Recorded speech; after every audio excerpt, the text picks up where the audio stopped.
नमस्कार. ठरलं तर मगमध्ये आपण पाहत आहोत. आजी रूममधनं बाहेर येते आणि कल्पनाला विचारत असते अर्जुन कधी येणार. तितक्यात अर्जुन आणि सायली दारात येतात आणि तो आजीला आवाज देतो, पूर्ण आजी. पूर्ण आजीला बघून त्याला खूप आनंद झालेला आहे. त्याला माहीतच नव्हतं पूर्ण आजी घरी आली.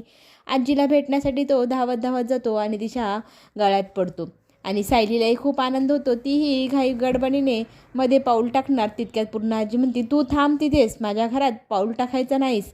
आता काय झाले म्हणून सगळेजण आश्चर्य करत आहे. आजीला सगळेजण विचारत आहेत, काय झालं पूर्ण आजी, तू काय एवढी चिडली आहेस. तेव्हा पूर्ण आजी सांगते सायलीला, जिला माझ्या घराण्याची इज्जतीची जाण नाही, तिला माझ्या घरामध्ये स्थान नाही. तू ह्या घरात पाऊल टाकायचं नाही.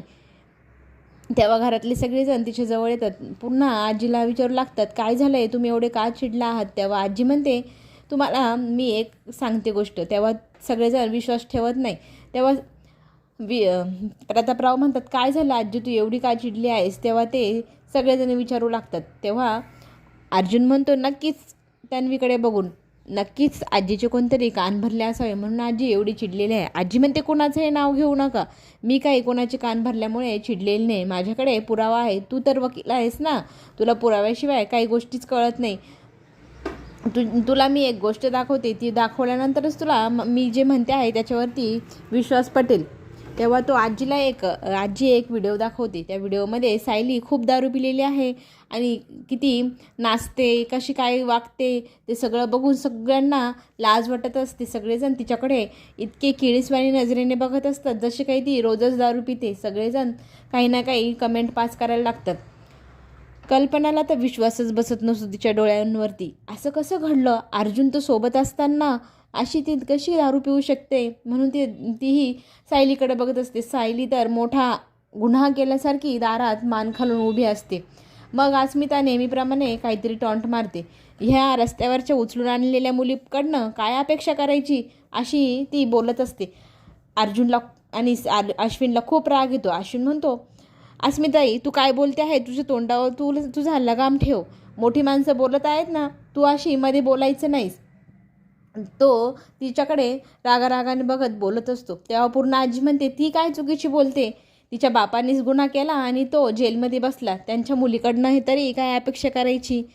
तिला माझ्या घरात स्थान नाही, तिने इथं राहायचं नाही, असं आजीने आता सायलीवर फरमान काढला. सायली बिचारी खूप रडते, दारात उभी आहे. अर्जुनला प्रतापराव विचारतात, तू तर सोबत होतास, हे सगळं कधी घडलं, कसं घडलं, तुझं लक्ष नव्हतं का.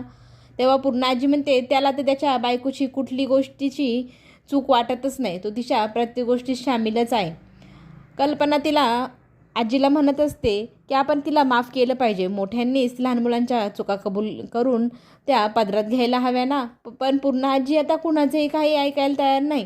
ती अस्मिताला सांगते, जा तिची बॅग घेऊन ये. आणि सायलीला म्हणते, तू ह्या घरात कधीच परत यायचं नाही. ही बॅग घ्यायची आणि निघायची. तिच्या अंगावरती बॅग अस्मिता फेकते. अर्जुनला खूप वाईट वाटतं. अर्जुन सायलीच्या जवळ जातो आणि तिचा हात पकडतो. तिला कुठेही जाऊ देणार नाही म्हणून तो सगळ्यांना विरोध करत असतो.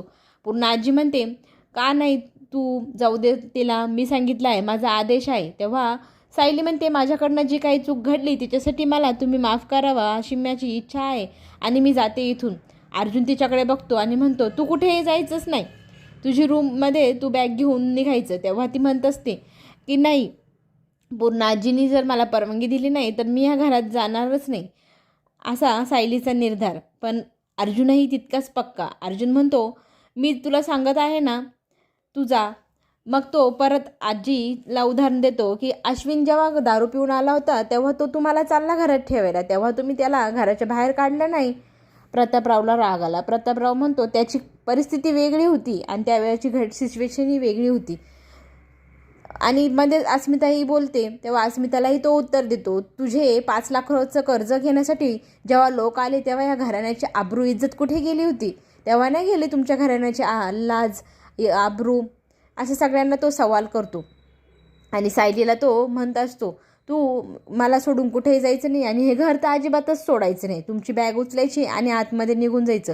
पूर्ण आजीला विचारलं, तुला हा व्हिडिओ कुठून मिळाला गं. तेव्हा प्रिया घाबरते. आता आजी माझं नाव सांगते की काय.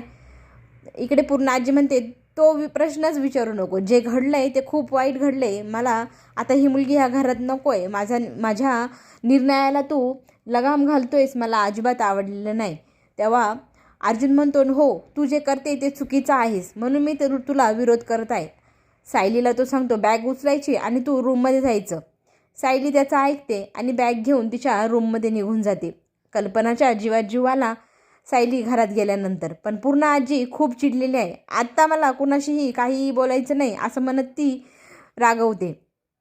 इकडे चैतन्य साक्षीला विचारत असतो, तू का इतकी दुखी आहेस, का रडते तू, म्हणून तिला पाणी देतो, तिचं रडणं थांबवतो. तेव्हा ती सांगते की माझ्या मैत्रिणीचा साखरपुडा आहे, तिचे फोटो बघून मला रडायला येत आहे.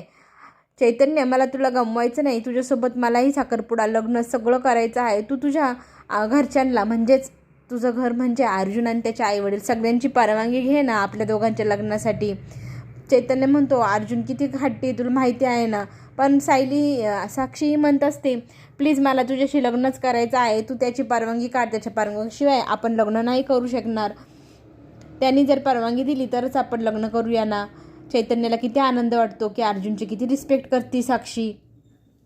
इकडे पूर्ण आजी रागाने रूममध्ये जायला निघते. तेव्हा तो आजीला हाक मारतो पण प्रियामध्येच बोलते, आजी तू खूप दमली असशील, चल तू रूममध्ये. अर्जुन म्हणतो आम्ही दोघं बोलत असताना तू मध्ये बोलायचं नाही. मग तिला तो गप्प करतो खुणवत आणि आजीला सांगतो मला तुझ्याशी बोलायचं आहे, आपण सगळे मिळून कॉफी पिऊया. विमलला तो कॉफी बनवायला पाठवतो. विमल कॉफी बनवून आणते आणि आजीला बिना साखरेची कॉफी आण असं कल्पनाने सांगितलेलं असतं. तिचा कप वेगळाच ती आजीकडे ठेवते.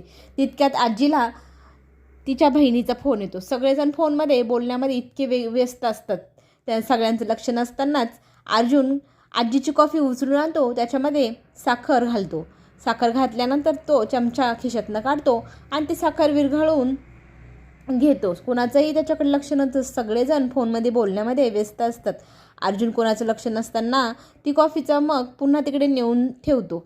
आता आजी खूप चिडते कॉफी पिल्यानंतर.